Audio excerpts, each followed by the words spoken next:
Hi, you're watching Impossible Color, and this is another episode of Save My Photo. So the image that I have to work with today is this candid toddler portrait, and I think this is a really cute image. I'm just going to show you the before image that I started with. I did a little bit of the prep work in Adobe Camera Raw just to keep this video to a reasonable length. So what I did was I adjusted the tones. I extended some of this pattern here because it was a bit distracting over there. And I did a little bit of white balance correction.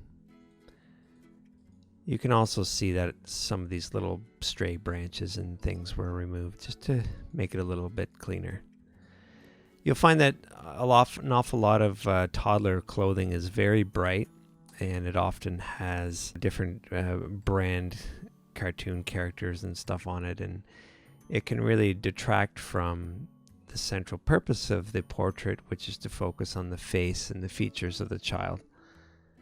So one of the major missions that I had for this image was to try to consolidate all of the colors just to unify the whole image so that that focus really was on the child and not so much on your eyes darting around, kind of comparing these different colors. We got, a bad clash going on with this orange and the pink, and this green is in one spot. It doesn't really match anything. Little bits of aqua and different shades of blue everywhere. It just doesn't look like a solid image. If it was black and white, this could work really well.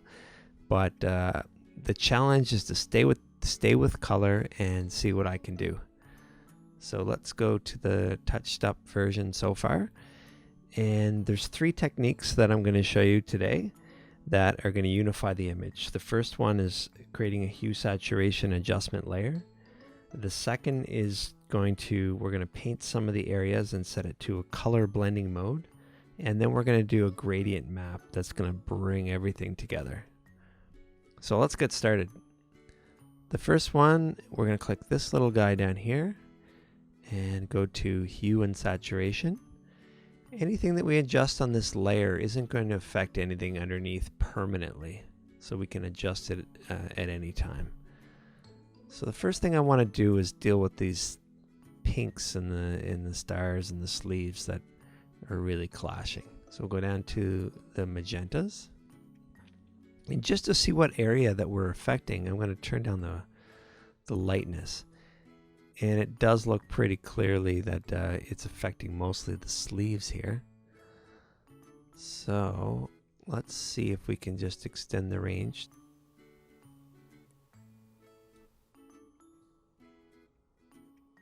And that looks like it's got most of it on that end.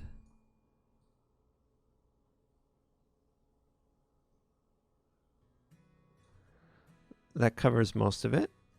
But you can see clearly that we don't want to be adjusting any of the skin to look like that. So let's just temporarily close this. You can always come back to that. And you'll notice that this extra little box showed up beside the adjustment layer, and that's where we're going to create a mask. So anywhere where we paint in black, it's not going to affect the image. So I'm going to paint all of this on the ground, in the vase.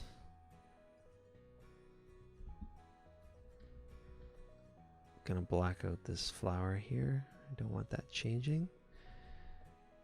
And all of the hair and the skin. Gonna leave that as is. Don't forget when you're working with skin to make sure that you find all the areas of exposed skin, because you don't want to have different skin tones in your image. That can be very obvious.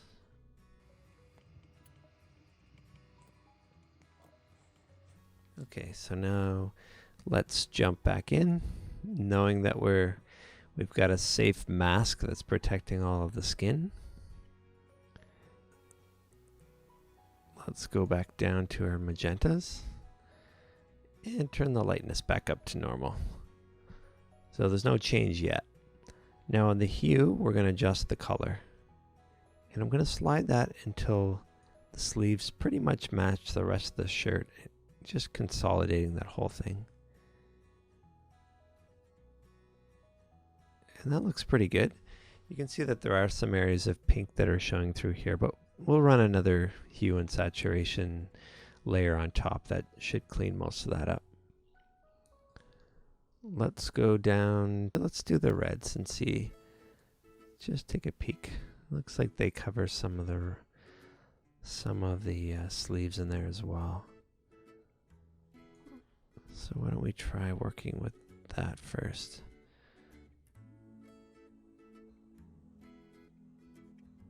Actually looks like we may not need to make another layer. There's enough red in there that's correcting it.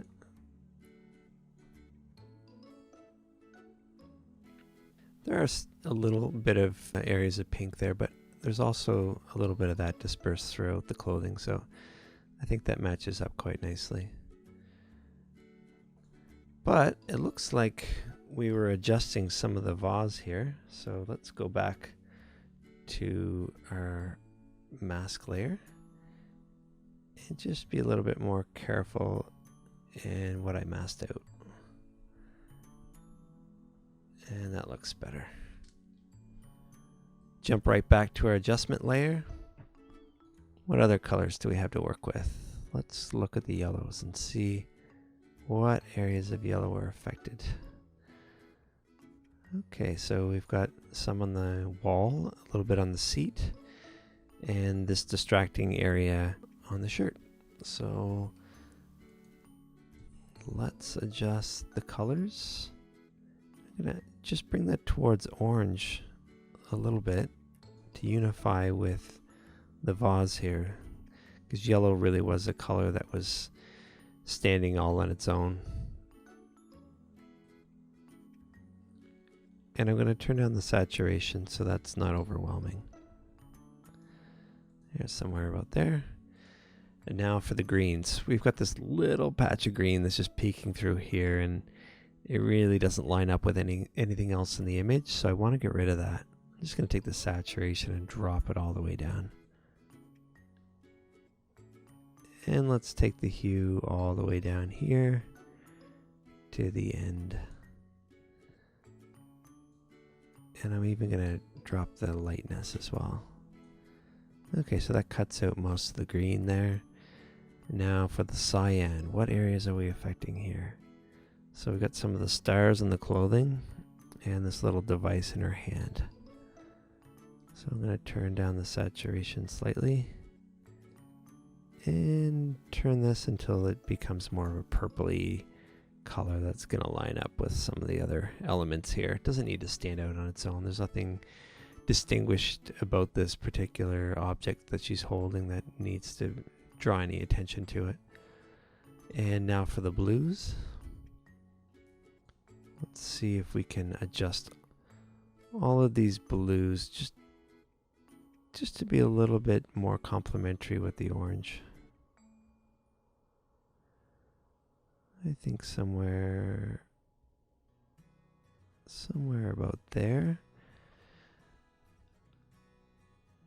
Let's have one other look at our magentas, see if we need to adjust it now that we changed our blues. Okay, that looks good. And that covers all the colors. So let's have a quick look at the before and after so far. And before and after just from the adjustments.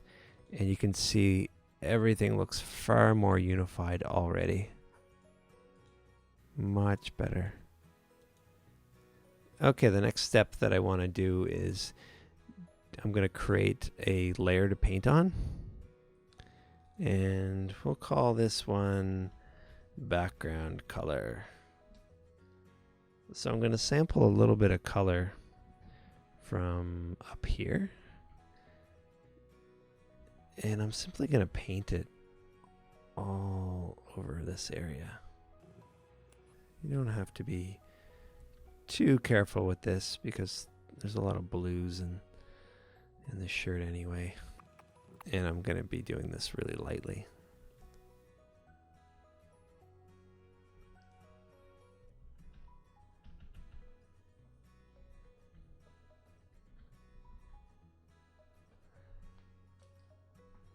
Okay, and now on that layer, instead of setting it to normal, I'm going to put it on color. So basically it's going to color everything that's underneath it that color. Now you can see that it's a very flat color. It's almost like a black and white image that just has been toned a little bit. And I don't want it to look that fake because there are naturally lots of variations in color in an image.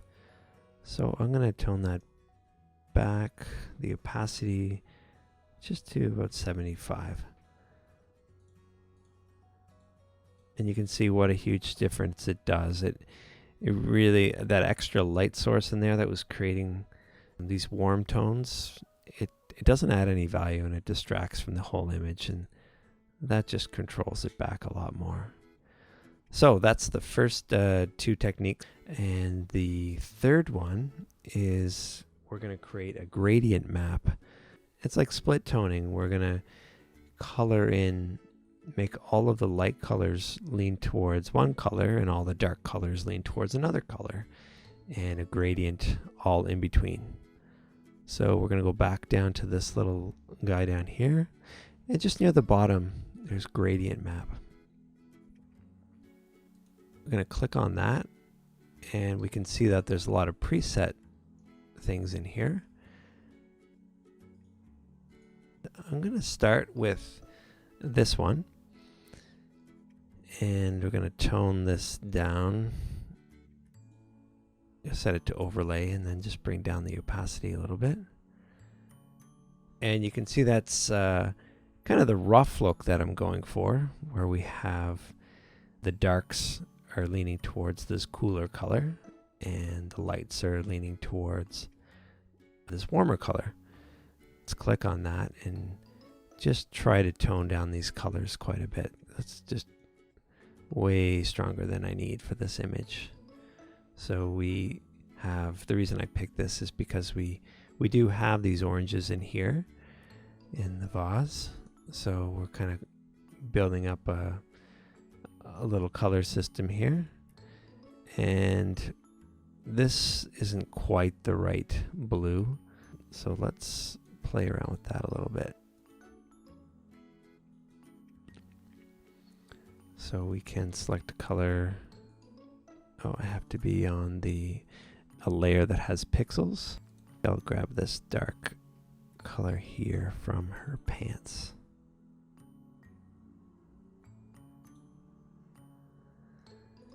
And we'll add that to the swatches. And okay that. Go back to the gradient map and double click on that end. And we'll select the color from the swatch that we just added. So that was that color blue that was in that little dark part of the pant leg. And I'm going to turn that down even a little bit more.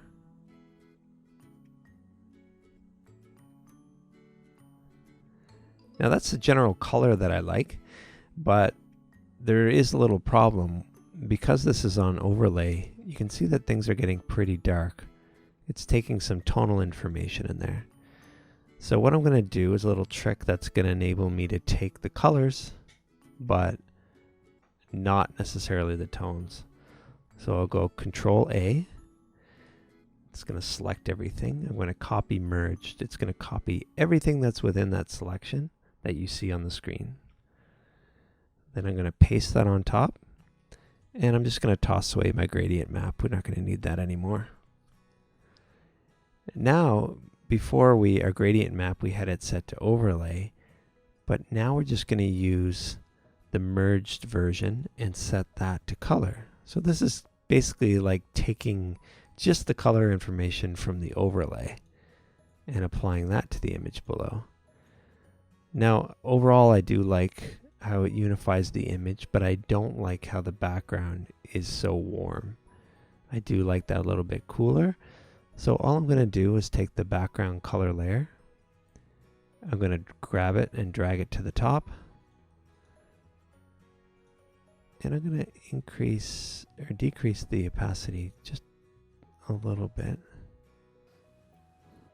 until it looks like that. So there you go. There's 3 different ways that you can really unify the colors in your image just to give a more striking look. So next time, if you ever take an image of a toddler, try to do your best to have a unified color system. Really simple colors work the best. Brings the most focus onto the features of your child. But if you end up with these photos and you do have a lot of colors in the clothes and their toys or decorations in the background, which you often do, all you have to do is create a hue and saturation adjustment layer. And you can do some painting, set to color blending mode. And you can also do a gradient map to unify everything. I hope you learned something useful here. If you have any ideas for new videos coming up, please add them to the comments section below. And if you thought this was useful and kind of fun, I would appreciate it if you gave me a like, or maybe you can share it with your friends, or subscribe with the little green button below. I'll have some more videos for you coming next week. Talk to you later.